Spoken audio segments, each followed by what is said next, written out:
thème 9e édition ity aloha dia manamarika aloha voalohany indrindra fa hoe ity salon ity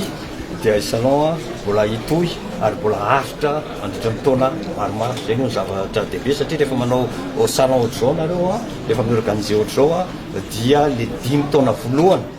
tena sarotra. Nefa rehefa jereny ty thème ity dia isa-taona mitombo foana ny isan'ny mpitsidika an'ilay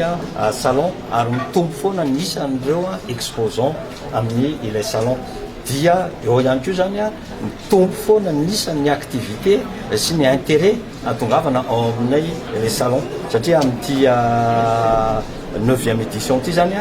dia voalohany indrindra aloha dia misy association avy any Espagne any izay nanokana mihitsy ary ny fisafidy mihitsy amin'ny période anaovana an'io ITM io nanaovana ny assemblée générale zareo eto à Madagascar. Zava-dehibe zany na hoantsika eto à Madagascar zany ho an'ny Espagnol sy fotoana ihany zay zany io matoa izy tonga eto dia dikan'izany lina ihany koa izy amin'ny Madagascar ary efa matoky izy any Madagascar matoa ihany koa tonga eto dia itsika zany dia anara loatra mihitsy amin'ny fatongavana io mba ahafantaran'ireo ihany koa